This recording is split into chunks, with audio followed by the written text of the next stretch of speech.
চোখ দিয়েও দেখতে পাবেন না আপনি। আজকে আপনি জানেন কি জানেন না, আজ থেকে 150-200 বছর আগে যখন ইংরেজের রাজত্ব ছিল, ইংরেজদের রাজত্ব ছিল, সেই সময় ইংরেজরা মনে করেছিল যে দুনিয়ার মধ্যে সব চাইতে বাতাস বেগে যদি, বাতাসের ন্যায় গতিবেগে যদি বেড়ে উঠেছে বা বেড়ে উঠছে, তো সেটা হলো ইসলাম ধর্ম। এই ইসলাম ধর্মকে কিভাবে মেরে ফেলা যায়, ইসলাম ধর্মকে কিভাবে শেষ করা যায়, ইহুদি নাসারানা সব দিনের জন্য ইসলামের শত্রু, সেই ইসলামকে কিভাবে ধ্বংস করা যায় এ নিয়ে তারা বিকল্প আঁকতে থাকতো। তারা মনে মনে চিন্তা করলো যে মুসলমানের মধ্যে যে ঐক্যবদ্ধ, এই মুসলমান এমন তাদের মধ্যে কি জিনিস আছে, এমন কোন শক্তি আছে যে শক্তির দ্বারাই তারা মৃত্যুকে জীবিত মনে করে, মরে যাওয়ার পরেও তারা জীবিত থাকবে এই কথাটা তারা মনে করে। মরণ বলে ভয় করে না, কোন ইংরেজের প্রশাসনকে ভয় করে না, কোন তরবারিকে ভয় করে না, কোন গুলি বন্দুককে ভয় করে না।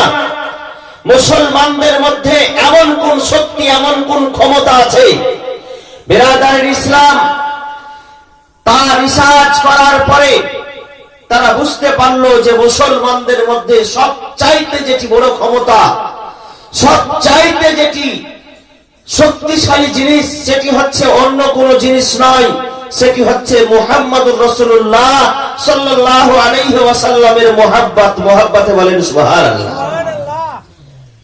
বলে এদের মধ্যে আছে নবীর প্রেম, আর নবীর প্রেমের জন্য এরা মৃত্যু থেকে ভয় করে না, মরণকে জীবিত মনে করে। এর কারণ আপনাদেরকে দুনিয়ার উদাহরণ দিয়ে একটু বুঝিয়ে দিই। দুনিয়ার মধ্যে কোন মানুষ, কোন লোক যদি অতিরিক্ত প্রেমে পড়ে যায়, দিওয়ানা হয়ে যায়, কারো প্রেমে পাগল হয়ে যায়, সেই লোকটি ভয় করে না তার বাবাকে, সেই লোকটি ভয় করে না তার গ্রামবাসীকে, সেই লোকটি ভয় করে না কোনো প্রশাসনকে, সেই লোকটি ভয় করে না কোনো গুন্ডা বাহিনীকে, সেই লোকটি একমাত্র তার প্রেমকে চোখে দেখতে পায়। সে প্রেমের ক্ষেত্রে মরে পর্যন্ত যেতে পারে। আপনারা দেখেছেন যখন আলো জ্বলায় তখন সেইখানে চলে আসে আবার কি, সেইখানে কিছু পোকা চলে আসে। বিরাদারের ইসলাম, সেই পোকা এসে তাকে পারওয়ানা বলা হয়, সেই পারওয়ানা আলোর প্রেমে নিজের জীবন দিয়ে দেয়।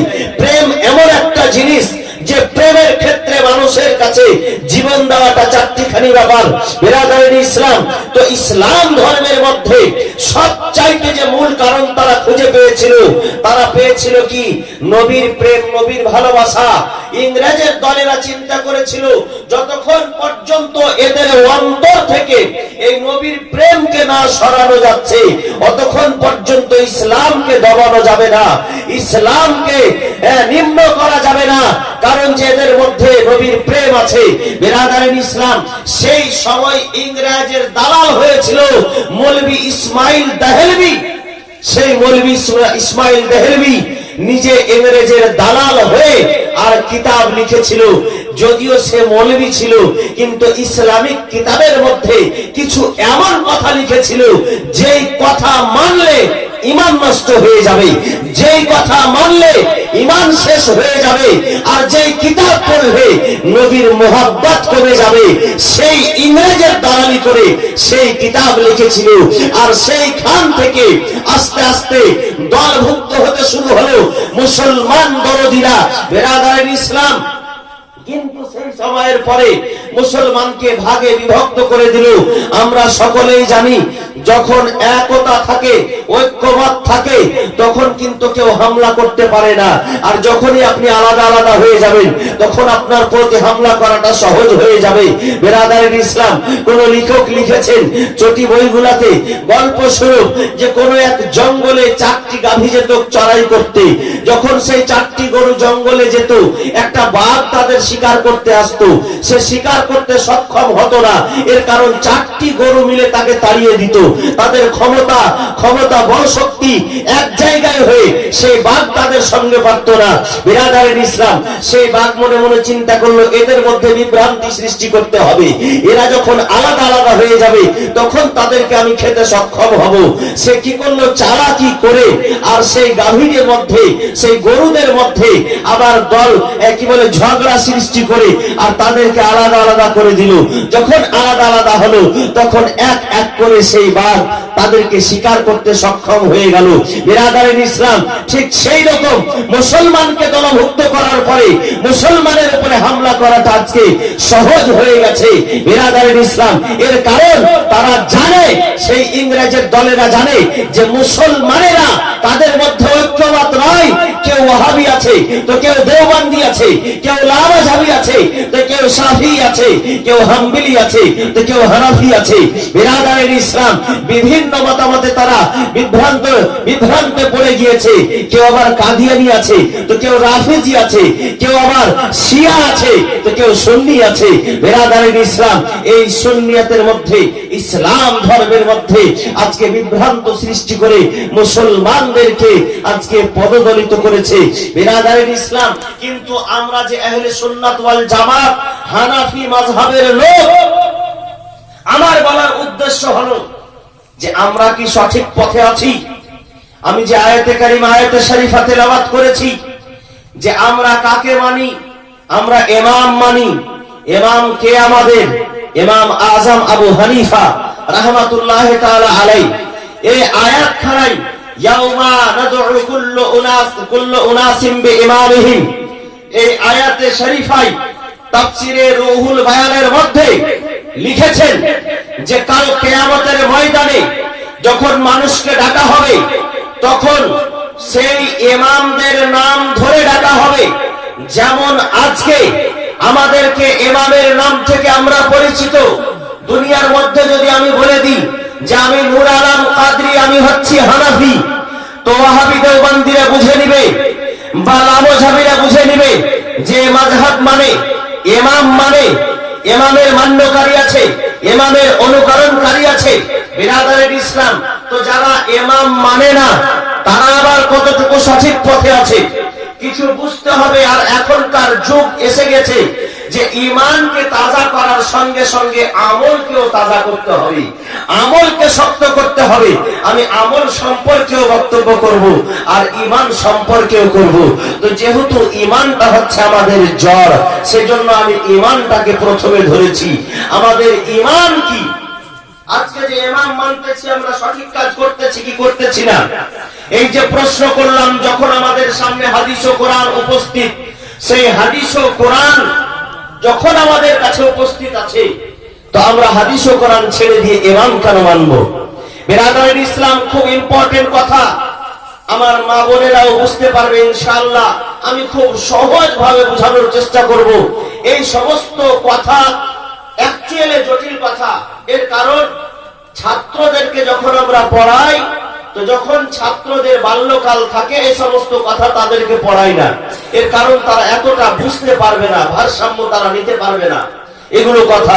তার জন্য তারা যখন একটু সিনিয়র হয়ে যায় তখন কিন্তু তাদেরকে আকাইদের কথা পড়ানো হয়। বিরাদারিন ইসলাম, কারণ এটা হচ্ছে জটিল কথা।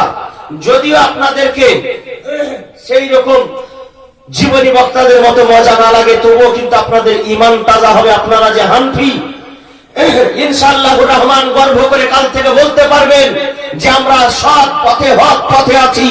আর হক পথে থাকার নাম হলো ঈমানদার হওয়া। মুহাব্বতে বলেন সুবহানাল্লাহ। বিরাদারিন ইসলাম, সেই কাল কিয়ামতের ময়দানে যে ইমামের নাম ধরে ডাকা হবে,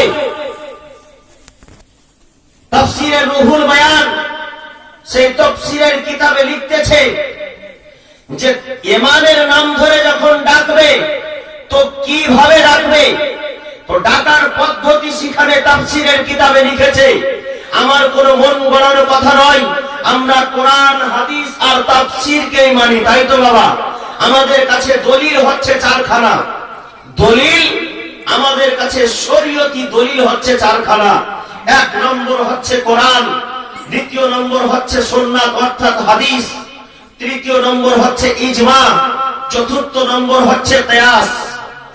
এই চারখানা দলিলকে আমরা মেনে আজকে আহলে সুন্নাত ওয়াল জামাতের লোক হয়েছি আর ঈমানকে ঠিক রেখেছি। বিরাদারায়ে ইসলাম, প্রত্যেকটা জিনিসকে আমি হালকা হালকা করে বুঝাবো যেন আপনাদের ব্রেনে উঠে যায়, ইনশাআল্লাহ আপনারা বুঝতে পারেন। কাল কিয়ামতের ময়দানে ডাকবে, এ হানাফি তুমি এসো, এ শাফিঈ তুমি এসো, এ হাম্বলি তুমি এসো, এ মালিকি তুমি এসো। চারখানা ইমাম হচ্ছে আহলে সুন্নাত ওয়াল জামাতের ইমাম, প্রত্যেকটি ইমাম হক পথে আছে। আর কাল কিয়ামতের ময়দানে সেই ইমামদের নাম ধরে ডাকবে, ইয়াউমা কুল্লু উনাসিন বিইমামিহিম ইয়াউমা নাদউ কুল্লু উনাসিন বিইমামিহিম। সেই কাল কিয়ামতের ময়দানে আল্লাহ তাবারাক ওয়া তাআলা ইমামদেরকে ইঙ্গিত করে বলবে, ইয়া শাফিঈ তুমি এসো, এই হানাফি তুমি এসো। বিরাদারায়ে ইসলাম, এই তাফসীরের কিতাব দ্বারা বোঝা গেল যারা ইমাম মেনেছে, যারা ইমামকে মানে তাদেরকে কাল কিয়ামতের ময়দানে ইমানদারের দলে ডাকা হবে আর ইমামের নাম ধরে ডাকা হবে। বিরাদারায়ে ইসলাম, এই তাফসীর খানা থেকে আরো একটি কথা বোঝা যায় যে যারা ইমাম মানে না তাদেরকে কিভাবে ডাকবে। বিরাদারায়ে ইসলাম, তাদের কোনো নামে গণ্য হবে না, তারা বেদিনের দলে থাকবে। আর মুসলমানদের দলে আমার নবীর উম্মতের মধ্যে আমার নবীর উম্মতকে এই হানাফি, এই শাফিঈ বলে ডাকা হবে। মুহাব্বতে বলেন সুবহানাল্লাহ।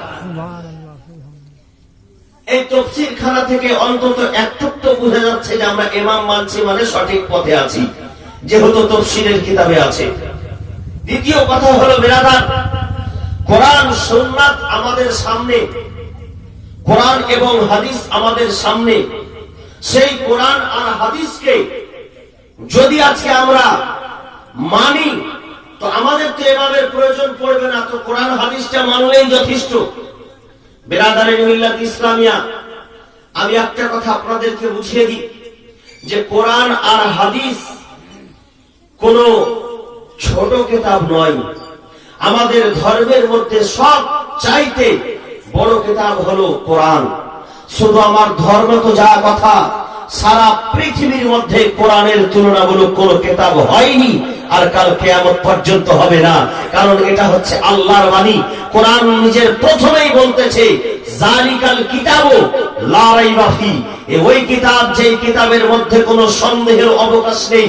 বিরাদারে ইসলাম, আজকে পৃথিবীর মধ্যে যদি ডক্টর নিজের ডক্টরিয়াতের কিতাব লিখছে, বৈজ্ঞান নিজের বিজ্ঞানী লিখতেছে, ফালসাফিরা নিজের সায়েন্সের কিতাব লিখতেছে, আজকে কোনো হিস্টোরি, আজকে কোনো ইতিহাসকারী নিজের হিস্টোরি লিখতেছে, আজকে কোনো ভৌগোলিক নিজের ভূগোল লিখতেছে, কিন্তু বিরাদার দুনিয়ার মধ্যে যত রাইটার আছে, পৃথিবীর মধ্যে যত বিখ্যাত বিখ্যাত রাইটার আছে, তাদের কিতাব দেখেন, তাদের কিতাবে লেখা আছে প্রথমে যে আমার দ্রষ্টকারীদেরকে বলতেছি, যারা এই কিতাবখানা পাঠ্যকারী তাদেরকে আমি বলতেছি, কিতাব যারা পড়ে তাদেরকে বলতেছি, এই কিতাবের মধ্যে যদি কোনো ভুল হয় তবে সেই ভুলের জন্য আমার সঙ্গে এই নম্বর থাকলে আমার সঙ্গে অবশ্যই যোগাযোগ করবে। বিরাদারের ইসলাম, এর কারণ কি? সে কনফিডেন্স করতে পারছে না, পুরোদমে ভরসা করতে পারছে না যে আমার কিতাবখানা সম্পূর্ণরূপে সহি, এতে ভুল থাকতে পারে। আগের বৈজ্ঞানিকরা যা কিতাব লিখেছে এখনকার বৈজ্ঞানিকরা তা বাদ দিয়ে দিচ্ছে। আগের বৈজ্ঞানিকরা লিখেছে যে সূর্য স্থির আছে, সারা পৃথিবী ঘুরতেছে, এখনকার বৈজ্ঞানিক রিসার্চ করে বলছে যে পৃথিবী স্থির আছে আর সূর্য ঘুরতেছে। মুহাব্বতে বলেন সুবহানাল্লাহ। এই কথাখানা কোথায় পেল? কোরআন থেকে রিসার্চ করেছে। বিরাদারের ইসলাম, আগেকার বৈজ্ঞানিক যা লিখেছে এখনকার বৈজ্ঞানিক আবার তার বিপক্ষে কথা বলতেছে। বিরাদারের ইসলাম, এর কারণ বোঝা গেল যে বৈজ্ঞানিকদের রায়ে, বৈজ্ঞানিকদের ফয়সালাতে ভুল হতে পারে, বৈজ্ঞানিকদের ধারণাতে ভুল হতে পারে, তাদের কিতাবে ভুল হতে পারে। বিরাদারের ইসলাম, কিন্তু সারা পৃথিবীর মধ্যে একখানা কিতাব আছে যে কিতাবের প্রথমেই লেখা আছে জালিকাল কিতাবু লা রাইবা ফি, এই কিতাবের মধ্যে সন্দেহের কোনো অবকাশ নেই। মুহাব্বতে বলেন সুবহানাল্লাহ। সেই কোরআন অবতীর্ণ হয়েছে কার উপরে? আমার নবীর উপরে। বিরাদার, কোরআনের মধ্যে কিছু কথা আছে যে কথা এখন পর্যন্ত কোন মুফাসসির পর্যন্ত তার তাফসীর করতে পারেনি। কিছু কথা আছে, মুফাসসির যারা তাফসীর কারক তারা কেমন জ্ঞান রাখতেন, তারা আকাশ ছোঁয়া জ্ঞান রাখতেন, আমাদের মতো নগণ্য আলিম নয়, তারা আকাশ ছোঁয়া জ্ঞান রাখতেন। বিরাদরান ইসলাম, তারা আকাশ ছোঁয়া জ্ঞান রাখার সত্ত্বেও কোরআনের কিছু শব্দ আছে যা এখন পর্যন্ত কেউ একদম গ্যারান্টির সহিত তার অর্থ বলতে পারবে না। যেমন আলিফ লাম মিম, ইয়াসিন, তাহা, এই সমস্ত অক্ষরকে কি বলা হয়? হুরুফে মুকাত্তাআত। কি বলা হয়? হুরুফে মুকাত্তাআত। আমার কথা মনে হচ্ছে কিছু ভারীর দিকে যাচ্ছে নাকি? বোঝা যাচ্ছে তো বাবা? অবশ্যই বুঝতে পারছেন ইনশাআল্লাহ। কোরআনের মধ্যে প্রত্যেকটা আয়াত আছে, আর আয়াতে যেমন সূরা বাকারার প্রথমে যারা কোরআন তেলাওয়াত করতে জানে বা যে মা বোনেরা আমার জানে তারাও দেখেছে, যারা কোরআন অ্যাকচুয়ালি তেলাওয়াত করতে জানে কমপক্ষে তারাও আমার কথা ইনশাআল্লাহ স্পষ্ট বুঝতে পারবে, কোনো অসুবিধা হবে না। লেখা আছে আলিফ লাম মিম। সে আলিফ লাম মিমের কথা মুফাসসির যখন তাফসীর করতে গিয়েছেন তো লিখেছেন ওয়াল্লাহু আলামু বিসসাওয়াব। আল্লাহ ওয়াল্লাহু আলামু ওয়া রাসূলুহু বিসসাওয়াব, আল্লাহ এবং আল্লাহর রাসূলই বেশি জানে। এই শব্দের মানে কি? মহব্বতে বলেন সুবহানাল্লাহ, সুবহানাল্লাহ। এমন কি যে কোরআন নিয়ে এসেছে যার নাম হচ্ছে হযরতে জিবরাইল, হযরতে জিবরাইলও জানতেন না যে এর ভেদাভেদ কি আছে। মহব্বতে বলেন সুবহানাল্লাহ। কারণ কোরআন আমার নবীর কাছে হচ্ছে কোরআন মেসেজ স্বরূপ, আমার নবীর কাছে হচ্ছে চিঠি স্বরূপ। আল্লাহ আমার নবীকে পাঠাচ্ছেন কার হাত দিয়ে? হযরতে জিবরাইলের হাত দিয়ে। জিবরাইল পিয়নের মতো নিয়েছে, আমার নবীকে দিয়ে দিয়েছে। বিরাদরান ইসলাম, কিছু শব্দ আছে যে হযরতে জিবরাইলও জানতেন না, কিন্তু আমার নবী জানতেন। মহব্বতে বলেন সুবহানাল্লাহ। আজকে নবীর জ্ঞান সম্পর্কেও কথা বলা হয়। একটু আগে যে নামখানা বললাম আমি, যে একটা মৌলবি ছিল যে এই ইংরেজদের দালালি করে মুসলমানদেরকে বিভ্রান্তি করেছে, যার নাম হলো ইসমাইল দেহলভি। সে মোহাম্মদ ইসমাইল দেহলভি বলেছে যে নবীর জ্ঞান তো পাগলের মতো, নবীর জ্ঞান পাগলের মতো। নবীর জ্ঞানকে যে পাগলের মতো বলতে পারে তার ঈমান থাকবে, তার ঈমান থাকবে না, ঈমান শেষ হয়ে যাবে। বিরাদরান ইসলাম, ঈমানকে রক্ষা করার জন্য নবীর সম্পূর্ণ গুণাবলীকে মেনে নেওয়াটা ফরজ আছে। মহব্বতে বলেন সুবহানাল্লাহ। সম্পূর্ণ গুণাগুণটা। আর আল্লাহ যে পাঠিয়েছে যদি আমার নবী বুঝতে না পারেন তবে পাঠানো ব্যর্থ, পাঠানো বেকার। মনে করেন উদাহরণস্বরূপ আমি আপনাদের সম্মুখে বক্তব্য করতে এসেছি, আপনারা যদি বুঝতে না পারেন আমার বক্তব্য বেকার হবে কিনা? আচ্ছা, আপনারা আমাকে নিয়ে এসছেন, কোন ওই কি বলে যে ইংল্যান্ড থেকে কোন ইংরেজি মৌলবী সাহেবকে কেন নিয়ে আসেননি যে ইংরেজিতে বক্তব্য শুনবো? কারণ ইংরেজিতে বক্তব্য শুনে কি বুঝবেন? ঠুসার ঠাস, ঠুসার ফাঁস, কিছুই বুঝতে পারবেন না। আমরা বাঙালি, বাংলাতে বক্তব্য শুনবো। আমি তো পড়েছি কোরআন হাদিস আরবিতে, কিন্তু আমি আপনাদেরকে বলছি বাংলাতে। আমি তো উর্দুতে বলতে পারতাম, কিন্তু উর্দুতে বললেও আপনারা হয়তো সবাই বুঝতে পারবেন না, কিন্তু বাংলাতে যে বলছি আপনারা বুঝতে পারবেন, কিন্তু বুঝলেই আমার বক্তব্যটা সাকসেসফুল হবে। বিরাদরান ইসলাম, ঠিক সেই রকম আল্লাহ পাঠিয়েছে, আল্লাহ জানে, আর আমার নবীর উপরে পাঠিয়েছে, আমার নবী জানে। এইরকম নয় যে আমার নবীও জানেন না, আল্লাহ আর আমার নবী অবশ্যই জানে, বাকি আমাদের কাছে সেই জ্ঞান নাই। সেই কোরআনের তাফসীর হযরতে আলী কাররামুল্লাহ ওয়াজহিল কারীম রাদিয়াল্লাহু তাআলা আনহু তিনি বলেন যে বিসমিল্লাহ শরীফের যে বে, সে বের নিচে যে একটা ছোট নোক্তা, সেই নোক্তাটার যদি আমি তাফসীর করতে শুরু করি আমি আলী 15টা উটের বোঝা হবে। মহব্বতে বলেন সুবহানাল্লাহ। 15টা উটের বোঝা হবে। কোরআনকে বিশ্লেষণ করেছেন, তাফসীর করেছেন। শুধু আমাদের মতো আলিম সেটা নয়, আমার নবীর যুগে সাহাবীয়ে রাসূল তাফসীর করেছেন। যেমন হযরতে আব্দুল্লাহ ইবনে আব্বাস মুফাসসিরে কোরআন ছিলেন। সবচাইতে বড় মুফাসসির হলেন সাহাবীদের মধ্যে হযরতে আব্দুল্লাহ ইবনে আব্বাস, তিনি তাফসীর করেছেন। বিরাদরান ইসলাম, সে তাফসীর কারকগণ আমার এই ইমাম মান্যকারীর কথা বলেছেন যে ইমাম মানার কথা কোরআনের মধ্যে আছে, আর ইমামকে যে মানতে হয়। কোরআন আর হাদিস হচ্ছে একটা সমুদ্র স্বরূপ। সমুদ্রের তলদেশে মতি আছে, এটা আমরা জানি, জানি তো বাবা? সমুদ্রের তলদেশে মতি আছে, এটা আমরা জানি। আমার মতো একজন আলিম গিয়ে সেই সমুদ্রের তলদেশ থেকে মতি সঞ্চয় করে আসতে পারবে? মতি নিয়ে আসতে পারবে? আপনার মতো একজন লোক গিয়ে সমুদ্র থেকে মতি নিয়ে আসতে পারবেন? পারবেন না। যদি সমুদ্রে আপনি ডুব দিতে যান, আপনি নিজেই ডুবে যাবেন, আপনার কোনো পাতা থাকবে না। কিন্তু সেই সমুদ্রের তল থেকে যদি মতি সংগ্রহ করতে হয়, তবে আগে ডুবুরি হতে হবে। কি হতে হবে?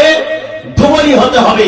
যারা সমুদ্রে ডুবকি লাগায় অক্সিজেনের সাহায্যে সমুদ্রের তলদেশ পর্যন্ত যায়, তারাই মতি সঞ্চয় করতে পারবে। আপনারও আমার মতো কোন লোক সেইখান থেকে মতি সঞ্চয় করতে পারে না। তলদেশে, সমুদ্রের তলদেশে মতি আছে, এটা আমরা জানি।